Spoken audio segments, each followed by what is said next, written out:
अभी हम लोग मैग्नेटिक फील्ड का वैल्यू पता करने वाले हैं finite straight current carrying wire की वजह से कितना एक्स डिस्टेंस पर मान लिया जाए कोई पॉइंट है पी, उस पॉइंट पर यानी कि एक वायर है जिसका लेंथ हमको मालूम है तो उसको कहेंगे फाइनाइट वायर। ठीक है, finite straight current carrying wire.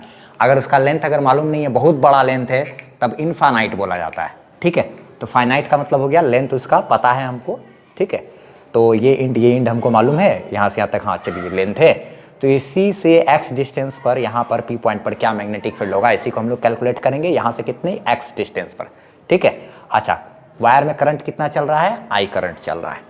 ठीक है, तो अच्छा और क्या क्या करेंगे, फाइनाइट वायर के वजह से तो निकालेंगे ही बायोट-सावर्ट लॉ की मदद लेते हुए। ठीक है, और उसके बाद फिर तुरंत इसी से आगे एक स्टेप बढ़ करके हम लोग इनफाइनाइट वायर अगर रहे तो क्या होगा मैग्नेटिक फील्ड का मान एक्स डिस्टेंस यहाँ पर, वो भी करेंगे। और सेमी इनफाइनाइट वायर है यानी एक इंड पता है दूसरा इंड लापता है, तो क्या होगा मैग्नेटिक फील्ड का मान सेमी इनफाइनाइट वायर की वजह से भी इसको भी करने वाले हैं। ठीक है, तो हम लोग अपना डेरिवेशन वगैरह को स्टार्ट करते हैं। इससे पिछले क्लासेस वगैरह में हम लोगों ने करंट कैरिंग सर्कुलर वायर है, सर्कुलर लूप के एक्सिस पर क्या मैग्नेटिक फील्ड होता है वो किया था। ठीक है, अच्छा इसके नेक्स्ट वीडियो में हम लोग दो पैरेलल करंट कैरिंग अगर स्ट्रेट वायर है उन दोनों के बीच कितना फोर्स लगेगा वो सब नेक्स्ट वीडियो में हम लोग करेंगे।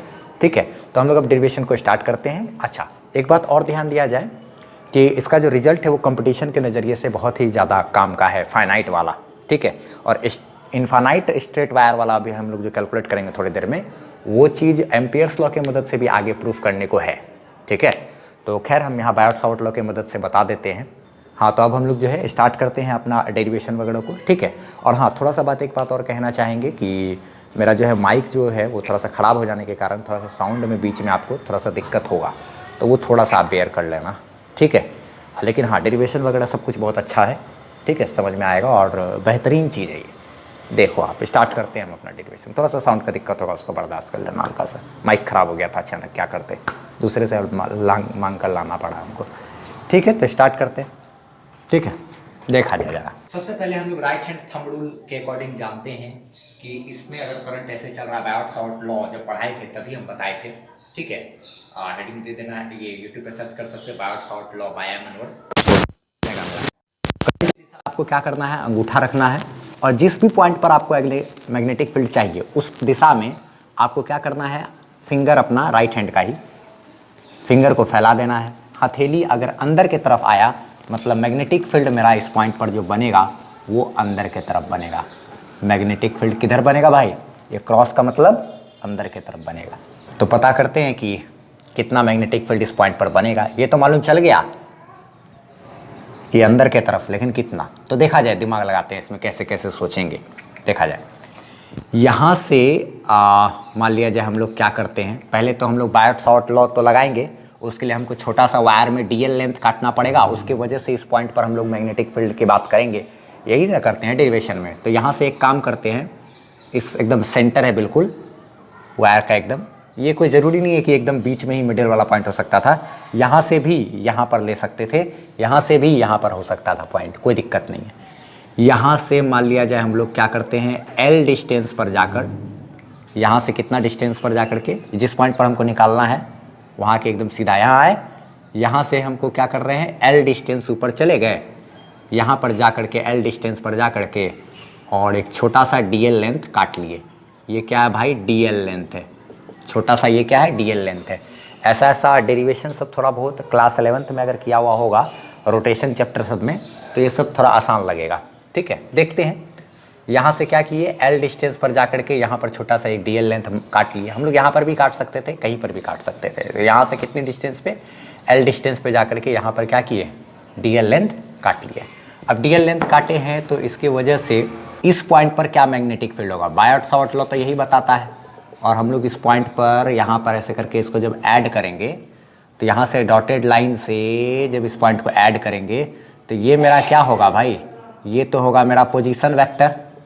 ये मेरा क्या है, पोजीशन वेक्टर, जिसको कि आर से डिनोट करते हैं। डीएल यहाँ पर है, लेंथ वेक्टर का डायरेक्शन करंट की दिशा में होता है ना, बायोट-सावर्ट लॉ में ये सब पढ़े हुए हम लोग। अच्छा ठीक है, पढ़े हुए हैं, अच्छी बात है।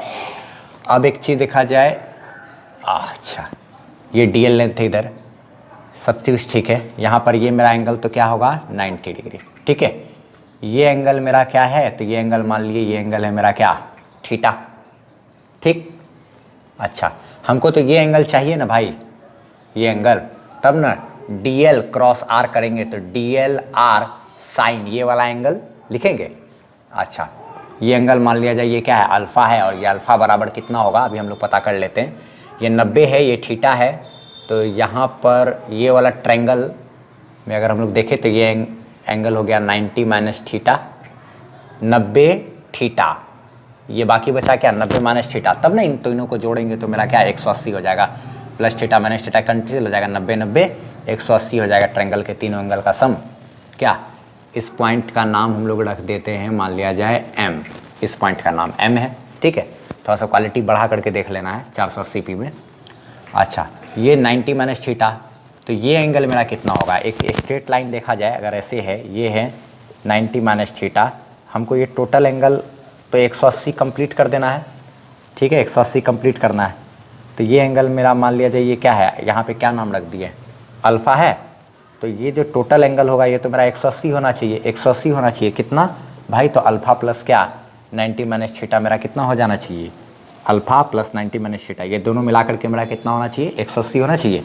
अच्छा ठीक है, अल्फ़ा को आप इधर ही रखो, एक काम करते हैं इसको इधर लेकर के आ जाते हैं, तो 180 माइनस 90, ये इधर क्या हो जाएगा प्लस थीटा बराबर क्या अल्फ़ा, ये हो जाएगा 90 और प्लस क्या थीटा इज इक्वल टू क्या अल्फ़ा, तो अल्फ़ा बराबर 90 प्लस थीटा आया, 90 प्लस थीटा, ये हो गया मेरा क्या अल्फ़ा का मान, ये कितना है भाई, तो 90 प्लस थीटा, तो ये एंगल 90 माइनस थीटा, ये हो गया 90 प्लस थीटा। अब देखा जाए तो DL और R के बीच का एंगल मेरा निकल गया, DL और R के बीच का एंगल यही जो अल्फ़ा है वो मेरा क्या हो गया 90 प्लस थीटा हो गया। बढ़िया से अच्छे तरीके से समझना है, ठीक है।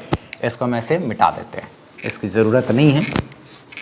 अच्छा, ये सब समझा दिए। अब एक काम करते हैं, ठीक है, ये एंगल आया ना, अगर यही DL हम लोग यहाँ पे काटे होते, यही थीटा का मान थोड़ा और ज़्यादा हो जाता है, यही DL यहाँ पे काटे होते, यहाँ पे ही काटे होते, तो यही DL थीटा का मान मेरा क्या हो जाता है 0 हो जाता है। यहाँ काटे तो इधर थीटा मेरा फिर इधर निगेटिव, यहाँ से उधर पॉजिटिव लेना, ऐसे करके। एक बात तो और देखा जाए, यहाँ सब चीज़ तो ठीक है, अब आगे काम करते हैं, आगे काम करते हैं। तो हम लोग ज़रा लगाते हैं फ्रॉम बायोट-सावर्ट लॉ, क्या लिख सकते हैं, from Biot-Savart's law. Biot-Savart law से तो एक ही चीज़ पता है, ये छोटा सा DL लेंथ की वजह से जो यहाँ पर मैग्नेटिक फील्ड होगा DB इस P पॉइंट पर,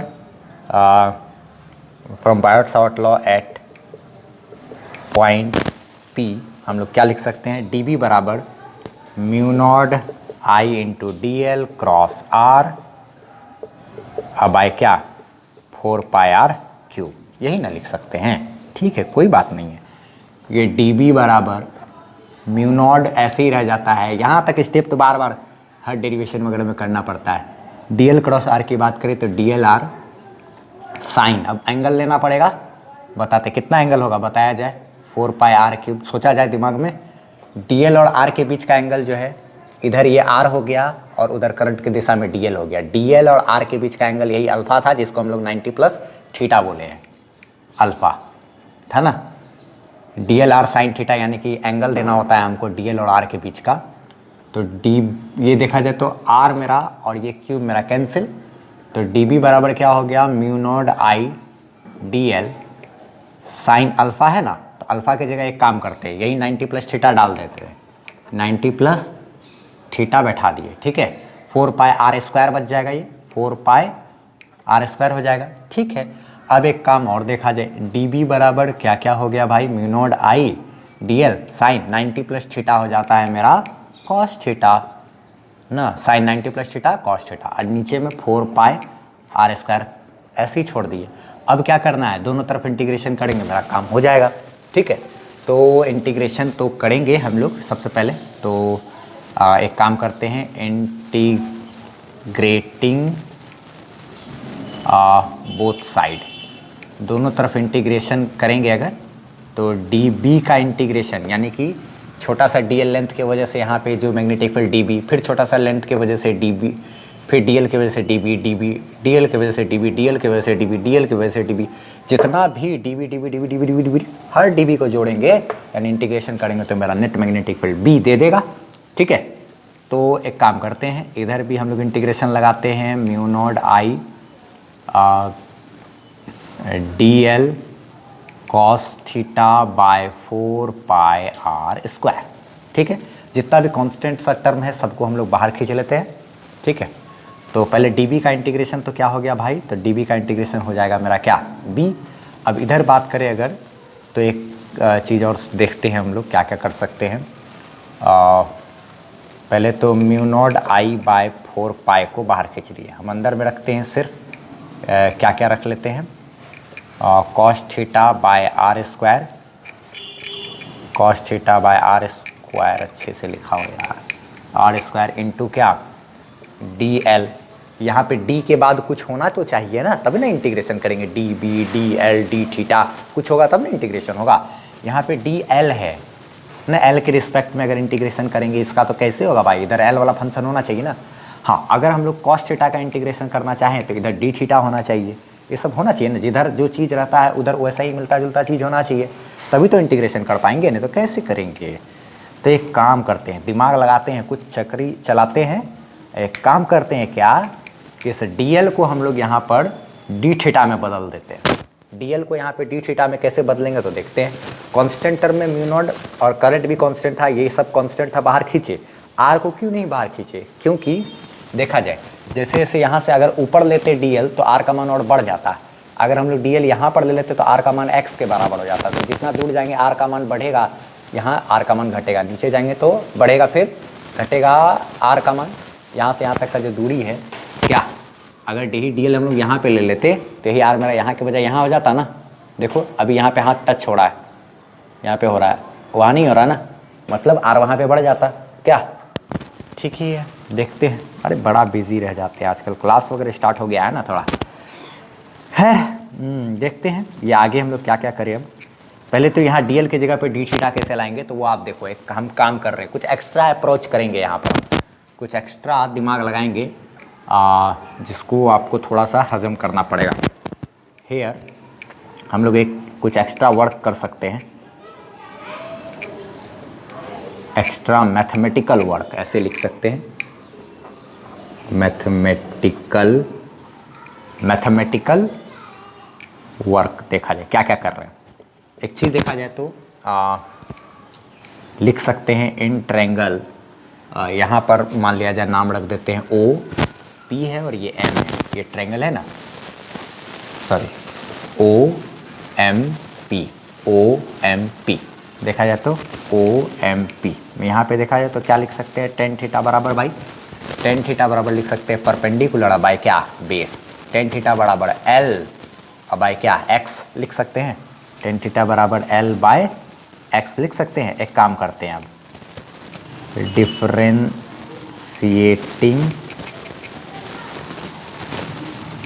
both side with respect to theta, differentiating both side with respect to theta, दोनों तरफ थीटा के रिस्पेक्ट में डिफरेंशिएट करने वाले हैं। तो इधर क्या हो जाएगा भाई, तो इधर D tan theta by D theta.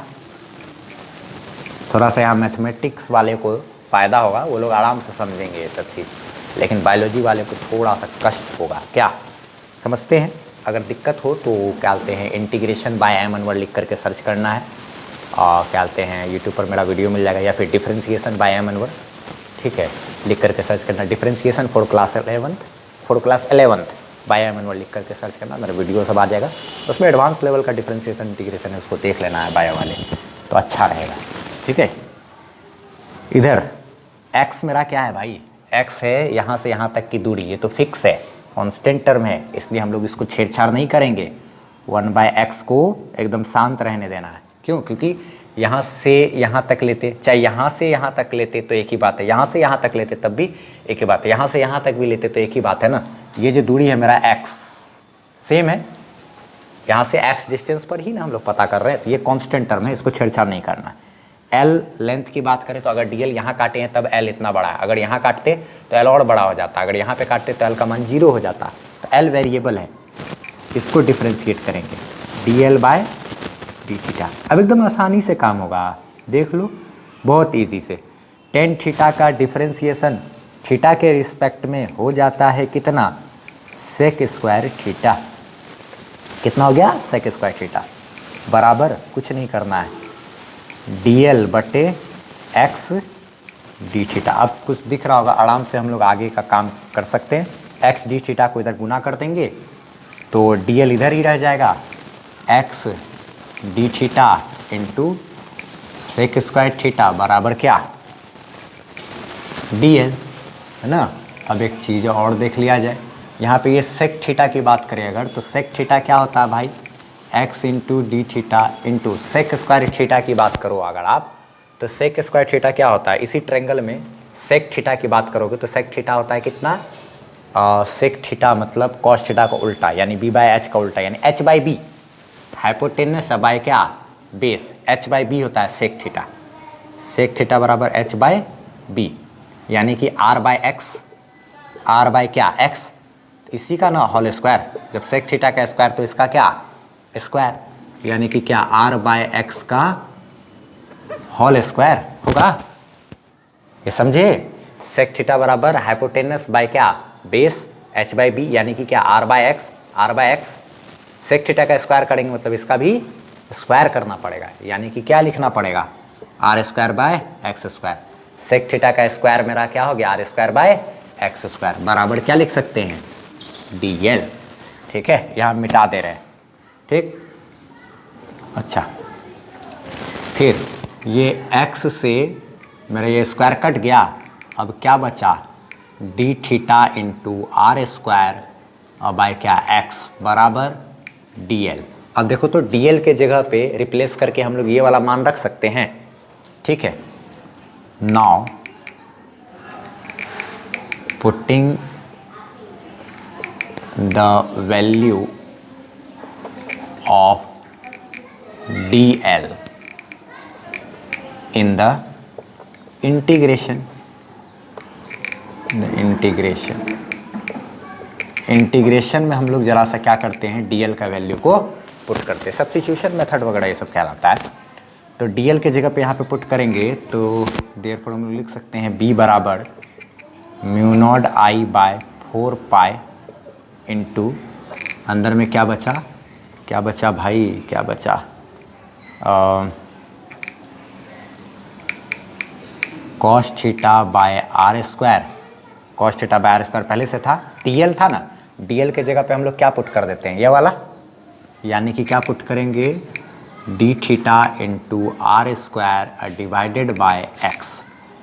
Are square cancel हो जाएगा, ये एक्स मेरा कांस्टेंट टर्म है, इंटीग्रेशन के बाहर आ जाएगा। तो b बराबर म्यू नॉट आई बाय 4 पाई, और ये x मेरा बाहर आ गया, mu naught I by 4 pi x. इधर अंदर में क्या बच गया, कॉस थीटा डी थीटा। अब हमको कॉस थीटा का इंटीग्रेशन करना है डी थीटा, यानी कि थीटा के रिस्पेक्ट में। तो अब देखो थीटा का मान कहाँ से कहाँ तक हो सकता है, हमको लिमिट का भी ज़रूरत पड़ेगा, ठीक है। तो एक दिमाग लगाते हैं, ये थीटा का मान कहाँ है, थीटा का मान क्या लेते हैं, देखो तो ये थीटा मेरा, ये डीएल जहाँ जहाँ काटेंगे उसी हिसाब से, डीएल या तो यहाँ पे भी काट सकते थे, यहाँ से लेके यहाँ तक भी काट सकते थे। डीएल हम लोग क्या कर सकते थे, कहाँ कहाँ काट सकते थे, डीएल को हम लोग यहाँ से ले करके यहाँ के बीच में ही ना काट सकते थे कहीं, या तो नीचे अगर जाते तो हम लोग या तो यहाँ तक से काट सकते थे, या अगर ऊपर बढ़ते तो डीएल को हम लोग कहाँ, यहाँ पर से काट सकते थे, यही ना, यहाँ से लेकर के यहाँ के दरमियान ही ना, यहीं के बीच ना। तो यानी थीटा का मान मेरा यहाँ से यहाँ तक के लिए ही आएगा। तो देखा जाए, जब क्या बोलते हैं, नीचे वाला पोर्शन पे अगर इसी डीएल को यहाँ काटे होते तब तो मेरा थीटा जो है वो क्या हो जाता, ये वाला एंगल लेंगे, ये एंगल मेरा क्या है, ये एंगल हो गया मान लिया जाए θ1। अब हम ऐसे यहाँ से बोल सकते हैं ना, यहाँ से एंगल ले रहे हैं, यहाँ से लिया जा रहा है, कहाँ बोलेंगे, θ1 मतलब चले गए कहाँ पे, यहाँ। अगर इसी डीएल को हम लोग यहाँ पे लेते तो एंगल मेरा कितना हो जाता, यहाँ से ये θ1 एंगल होता, अच्छा आराम से आराम से आराम से। ये थीटा मेरा क्या हो रहा है, इसी के साथ बनने वाला एंगल है ना पोजीशन आर का। अगर यहाँ पे हम लोग डीएल काटे तो ये आर हो जाता, और इसी के साथ एक्स के साथ ये बड़ा एंगल मेरा क्या थीटा वन हो जाता। अच्छा यही एंगल मेरा यहाँ से थीटा वन से लेकर के कहाँ तक, यहाँ तक काटेंगे। यहाँ पर अगर डीएल होता, लिए होते यदि, यहाँ पर भी ले सकते थे, तब उस कंडीशन में ये मेरा एंगल क्या हो जाता भाई, थीटा टू। ऊपर वाला एंगल को हम लोग थीटा टू से डिनोट कर रहे हैं और नीचे वाला एंगल को थीटा वन से डिनोट कर रहे हैं। यहाँ पे एक बात ध्यान दिया जाए, यही सब चीज़ छोटा सा जान लेना आप, कि नीचे मतलब इधर थीटा वन, इसमें ना माइनस लगा देते हैं, उससे ये समझ में आएगा हम लोग को कि ये जो यहाँ है ना, यहाँ से नीचे यही किया ही जाता है, ठीक है। अच्छा माइनस लगा दिए मतलब यहाँ से क्या नीचे और इधर ऊपर, तो माइनस थीटा वन मतलब यहाँ से लेकर के कहाँ प्लस थीटा टू तक, मतलब यहाँ के नीचे वाला एंगल मेरा निगेटिव लिया जाता है, यहाँ के ऊपर वाला एंगल मेरा पॉजिटिव लिया जाता है। अगर यही डीएल को हम लोग यहाँ पे काटे होते तो ये थीटा वन का मान क्या हो जाता, माइनस थीटा वन। अगर यही चीज़ को एंगल को यहाँ पे काटते तो एंगल मेरा क्या हो जाता, यहाँ पर जो एंगल बनता ये एंगल मेरा प्लस थीटा टू। एंगल का मान ध्यान रखना, ये यहाँ ये जो थीटा है ना, ऐसे यही डीएल अगर यहाँ पे काटोगे तो ये थीटा मेरा उठ करके किसके बराबर हो जाएगा, थीटा टू के बराबर हो जाएगा कि नहीं। ये जो थीटा है मेरा, उसको देखो तो आप इमेजिन करो, इसी डीएल को आप यहाँ पे इमेजिन करो, यहाँ पे रहेगा तो यहाँ से यही यही लाइन होता ना पोजीशन आर का, यही थीटा मेरा बढ़ करके किसके बराबर हो जाता है, थीटा टू के बराबर। तो ऊपर में जाना है थीटा टू तक। अच्छा ठीक है, अगर इसी डीएल को आप सरका के खिसका करके यहाँ नीचे लेकर के आ जाओ, तो जब नीचे लेकर के आ जाओगे तो यहाँ से यहाँ तक यही जो थीटा है मेरा इधर हो जाता, ये मेरा थीटा वन कहलाता। चूँकि यहाँ से नीचे चले गए इसलिए हम लोग क्या ले लिए, यहाँ पे निगेटिव ले लिए, तो इसलिए लिमिट हम लोग को ध्यान रखना है थीटा का कहाँ से, माइनस थीटा वन से प्लस थीटा टू तक काम करेंगे। अरे वाह देखो, माइनस थीटा वन से कहाँ तक, प्लस थीटा टू तक काम करेंगे, माइनस थीटा वन से प्लस थीटा टू तक, ये लिमिट बैठाना है। अरे बाबा रे, माइनस थीटा वन से प्लस थीटा टू तक 4 पाई एक्स ना। अच्छा अब ये कॉस थीटा का इंटीग्रेशन थीटा के रिस्पेक्ट में होता क्या है भाई, तो जो लोग पढ़े होंगे इंटीग्रेशन याद होगा, उसको फॉर्मूला तो पता होगा, कॉस थीटा का इंटीग्रेशन होता है साइन थीटा, सिंपल। तो ये हो गया माइनस थीटा वन, ये क्या प्लस थीटा टू। अब लिमिट देखो क्या क्या काम करे, b बराबर mu naught I by 4 pi x. इसमें अपर लिमिट एक बार बैठाएंगे ना, यानी कि साइन थीटा टू में से घटाएंगे। अब लोअर लिमिट घटाते हैं, साइन माइनस थीटा वन, ठीक है बैठा दिए। अब ये माइनस साइन बाहर निकल जाता है, साइन में ऐसा कहानी है, कॉस माइनस में अगर एंगल रहे तो उसको पचा लेता है, कोई फर्क नहीं पड़ता, वही रह जाता है, लेकिन ये ना साइन वाला नहीं, माइनस बाहर निकल जाएगा। तो b बराबर हो जाएगा mu naught I by 4 pi x. ये माइनस जब बाहर आएगा तो ये माइनस माइनस प्लस हो जाएगा, माइनस बाहर आएगा ना तो माइनस माइनस इसको क्या प्लस कर देगा, हो जाएगा formula sine theta two plus sine theta one, ठीक है।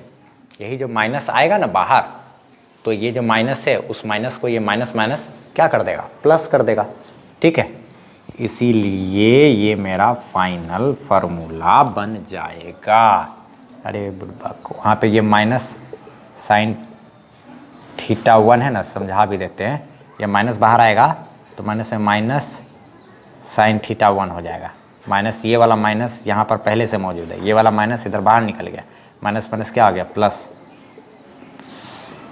ये क्या हो गया प्लस साइन थीटा वन। ये सब ना समझ में आना चाहिए सब लोग को। चलो ठीक है, तो अब फटाफट से स्क्रीनशॉट लेना हो तो ले लो आप, ठीक है। इसमें हम कहते हैं कि एग्जाम्पल भी दिखा देते हैं कि किस तरीके का, तो ताकि ज़्यादा अच्छे तरीके से समझ में आ जाएगा। फिर उसी में हम लोग क्या करेंगे, अगर इन्फानाइट वायर रहता तो यही मेरा थीटा वन जो है नीचे वाला, ये कहाँ अनंत तक कैसे नीचे चले जाते तो ये 90 हो जाता। अगर हम लोग ऊपर थीटा ये इन्फानाइट वायर रहेगा तो ये थीटा टू का मान हम लोग क्या कर देंगे 90 कर देंगे। ऐसे पूरा सीधा खड़ा होकर देखेंगे ना ऊपर तो 90 हो जाएगा, यही मेरा एंगल 90 हो जाएगा। तो θ1 और θ2 का मान 90 कर दोगे तो वो इन्फानाइट वायर के लिए हो जाएगा। सेमी इन्फानाइट में ये -θ1 वाला ये मेरा 0 हो जाएगा और ऊपर वाला θ2 मेरा 90 हो जाएगा। दिखा देते हैं वो सब चीज़, पहले एक एग्जाम्पल इस पर हम करा देते हैं, ठीक है। फटाफट से स्क्रीनशॉट लेना हो तो ले लो आप, नहीं तो PDF का लिंक हर बार की तरह डिस्क्रिप्शन में आपको मिल ही जाएगा, ठीक है। तो हम मिटा रहे हैं एक और एक एग्जाम्पल देते हैं, पूरा कंप्लीट मिटाएंगे। ये फार्मूला सिर्फ यहाँ बोर्ड पर लिखा रहेगा इसी चीज़ को। B बराबर कितना होगा, μ0I/4πx इंटू साइन θ2 और प्लस क्या साइन θ1, या फिर इसको अच्छे तरीके से ऐसे भी लिख सकते थे μ0I/4πx into sine θ1 plus sine θ2। क्या θ1 वाला पहले θ2 वाला बाद में लिख सकते थे, कोई फ़र्क नहीं पड़ता। हम पूरा कोहल को मिटा रहे हैं और यहाँ फार्मूला लिख करके फिर आगे कुछ और भी चीज़ बता रहे हैं, देखा जाए। इस फार्मूला तक हम लोगों ने कर लिया था ना। अच्छा, बीच में माइक मेरा ख़राब हो गया था इसी वजह से, अब उसके बाद दूसरा एक फ्रंट का माइक है उसी से आगे कर रहे हैं हम, ठीक है। देखा जाए ज़रा, ये हम लोगों ने इस फार्मूले तक तो काम कर लिया था, ठीक है। यहाँ पर इसी का एक छोटा सा एग्जाम्पल दे देते हैं इसी फार्मूला पर, अगर सॉल्व करना हो। जैसे स्ट्रेट वायर ही है, यहाँ से x डिस्टेंस मान लिया जाए 2 मीटर दूरी पर, यहाँ पर हमको इस P पॉइंट पर मैग्नेटिक फील्ड चाहिए। करंट इसमें चल रहा है I बराबर अगर मान लिया जाए 5 एम्पियर का, और यहाँ से इस पॉइंट तक का ये जो एंगल है वो एंगल है मेरा 30 डिग्री, और यहाँ से इस पॉइंट तक के लिए अगर बात करें तो ये एंगल है मेरा मान लिया जाए ये, हाँ ये 30 डिग्री है, और ये एंगल मेरा, ये भी एंगल मेरा क्या है मान लिया जाए 30 डिग्री है, ठीक है। या 60 डिग्री भी एंगल हो सकता था, 60 डिग्री एंगल, ठीक है। तो इस पॉइंट पर मेरा मैग्नेटिक फील्ड कितना होगा, तो B बराबर हो जाएगा μ0I/4π x इंटू, फार्मूला तो यही है। I की जगह पे हम लोग क्या कर सकते हैं, अच्छा पहले फार्मूला लिख लेते हैं। साइन θ1 क्या बोलते हैं, यानी कि 30 डिग्री प्लस साइन θ2 ना, θ1 क्या बोलते हैं ये 60 डिग्री, और साइन θ2 यानी कि क्या 30 डिग्री। किसी को भी पहले आगे पीछे लिखे कोई फ़र्क नहीं पड़ता, साइन 30 प्लस साइन 60 या साइन 60 प्लस साइन 30 फ़र्क नहीं पड़ता है। तो μ0/4π, μ0/4π का मान होता है 10 टू द पावर क्या -7, μ0/4π का मान 10 टू द पावर -7। I जो है, I मेरा करंट हो गया, करंट की जगह पे हम लोग क्या लिखेंगे 5 एम्पियर, और x डिस्टेंस यहाँ से यहाँ तक 2 मीटर, और ये क्या हो गया साइन 60 मेरा हो गया √3/2 प्लस क्या साइन 30 1/2 हो गया, यानी कि √3 प्लस 1/2 कर सकते हैं। ये हो गया मेरा क्या 5/2 into 10 to the power -7 I into ये हो गया √3 प्लस 1/2, ये मल्टीप्लाई हो गया 4, 5 into √3 plus 1/4 into 10 to the power क्या -7, इतना टेस्ला।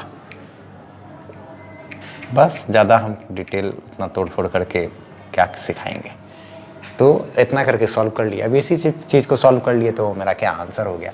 इस तरीके से सिंपल सा चीज़ सबको बना देना। अब हम क्या करते हैं, एक एग्जांपल तो हुआ, अब हम क्या कर रहे हैं कि हेडिंग देते हैं magnetic field due to infinite wire, ठीक है। इन्फानाइट वायर के वजह से एक्स डिस्टेंस पर क्या मैग्नेटिक फील्ड होता है उसका काम करते हैं, ठीक है। तो हम मिटा रहे हैं और इन्फानाइट वायर वाला करते हैं। इसी में ही बहुत आसान सा हो जाएगा, इसी फार्मूला पर ही थीटा 90 बैठा करके कर लेंगे। देखा जाए, स्क्रीनशॉट लिया जाए इसका, तो मिटा के हम आगे बात करते हैं। अब देखा जाए हम लोग क्या करने वाले हैं, magnetic field at a point due to infinite current carrying wire. Infinite wire है, उसकी वजह से अगर एक्स डिस्टेंस पर अगर निकालना हो, ठीक है, एक्स डिस्टेंस पर यहाँ पर इस पी पॉइंट पर अगर निकालना हो तो क्या करेंगे।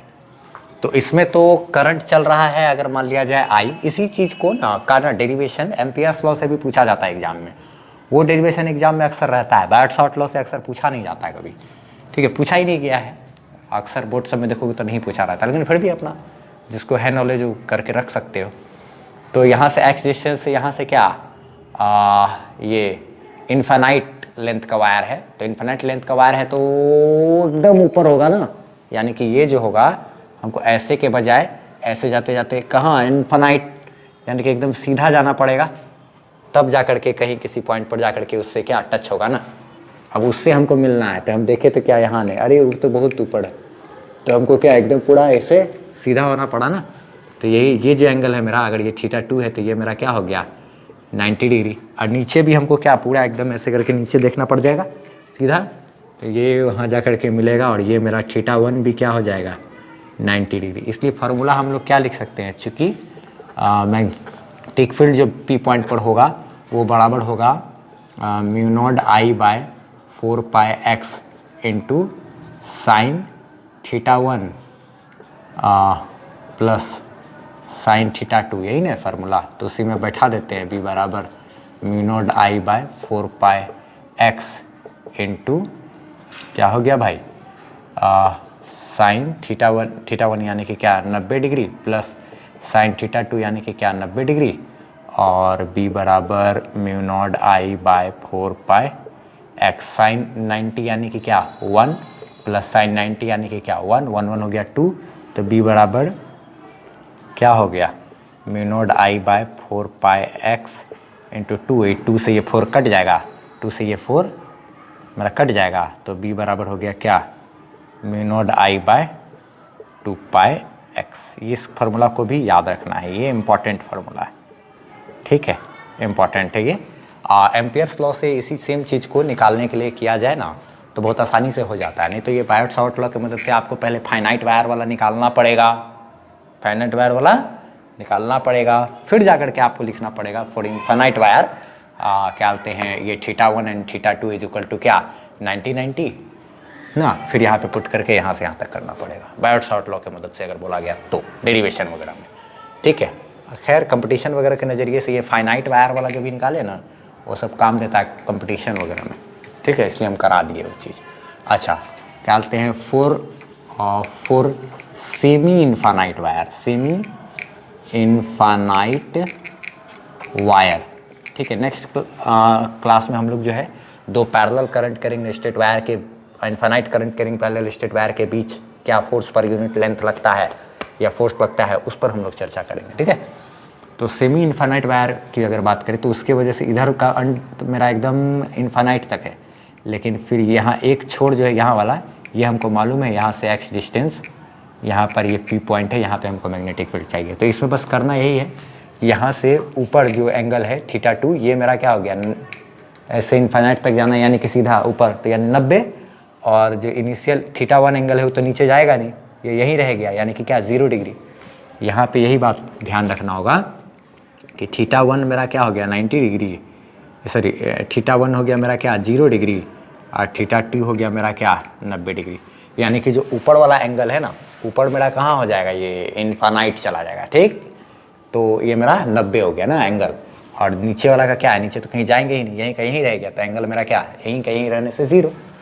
तो बी जो होगा इस सेमी इनफाइनाइट के कंडीशन में ये क्या हो जाएगा mu naught I by 4πx into sine θ1 यानी कि क्या 0 डिग्री प्लस साइन θ2 यानी कि क्या 90 डिग्री। तो ये तो हो गया मेरा 0, ये हो गया मेरा क्या 1, तो 0 + 1 मेरा क्या हो जाएगा टोटल 1 हो जाएगा।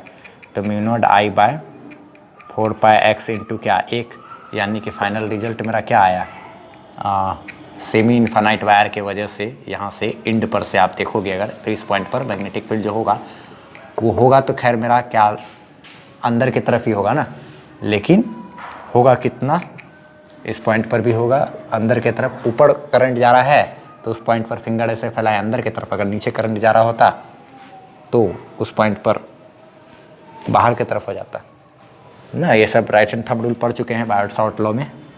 अच्छा तो ये इससे मल्टीप्लाई हुआ तो b बराबर क्या रह गया भाई मेरा mu naught I by 4πx। ये आप ध्यान रखना कि सेमी इनफाइनाइट वायर रहे यानी एक एंड उसका इनफाइनाइट रहे दूसरा ऐसे, तो mu naught I by 4πx रहता। हाँ अगर ऐसा भी हो सकता था, यही चीज़ का ऐसे पलट दो आप, यानी कि एक एंड यहाँ पे ऊपर वाला पता रहता नीचे इनफाइनाइट हो जाता तब भी वही ना, यानी कि इस वायर को ऐसे पलट दोगे अगर तो भी। खैर छोड़, इधर इनफाइनाइट एंड है, जितना आया अगर ये इधर रहता उतना ही होता, बस डायरेक्शन। अगर ऊपर ऐसे करंट चल रहा है तो अंदर, अगर इसी वायर को ऐसे पलट के लोग नीचे कर दिया होता, यहाँ के ऊपर कुछ नहीं है, पूरा वायर सीधे इधर है इनफाइनाइट, तो उस पॉइंट पर मेरा बाहर की तरफ हो जाता। Magnetic field. तो खैर ठीक है, छोड़ो ये सब चीज़, कर लेना आसान ही है, तो ऐसा खास तो है क्या, बस रहने देते हैं। ठीक है, अब हम लोग क्या करते हैं, इसका स्क्रीनशॉट लेना होता है ले लो आप। ठीक है, नहीं तो PDF का लिंक आपको डिस्क्रिप्शन में मिलेगा। और हाँ, पिछले वीडियो सब में हम कराए थे कि क्या कहते हैं, करंट कैरिंग लूप है, उसके सेंटर पे मैग्नेटिक फील्ड कितना होता है, तो μ0I/2R होता है ना। अगर n नंबर ऑफ टर्न रहेगा तो n से मल्टीप्लाई हो जाएगा। अगर हाँ, करंट कैरिंग सर्कुलर कॉइल के एक्सिस पर भी x डिस्टेंस पर यहाँ पर मैग्नेटिक फील्ड निकाले थे, तो वो जितना आया था, अगर n नंबर ऑफ टर्न रहेगा तो n से मल्टीप्लाई हो जाएगा मैग्नेटिक फील्ड का मान ना, उतना टाइम से बढ़ जाएगा मैग्नेटिक फील्ड। चलो ठीक है, अब बस इसको इतना ही रहने देते हैं। ठीक है, और क्या कहते हैं, ये जो क्या कहते हैं, मेरा बीच में माइक ख़राब हो गया था ना ये वाला। ठीक है, इसी वजह से उधर वीडियो का साउंड में थोड़ा प्रॉब्लम आया।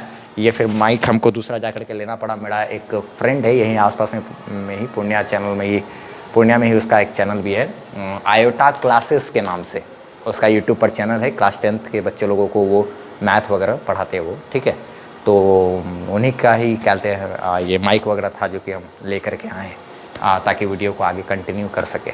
ठीक है, यूट्यूब पे देखना, उनका चैनल का नाम है आयोटा क्लासेस। ठीक है, अच्छा पढ़ाते हैं वो भी, बहुत अच्छे दोस्त हैं मेरे वो। चलो ठीक है, अब रहते हैं, अब इसको बाद में बात, अब नेक्स्ट वीडियो में मिलते हैं। वहाँ पे हम लोग 2 पैरेलल स्ट्रेट वायर के बीच लगने वाला फोर्स वगैरह पे डिस्कशन करेंगे। ठीक है।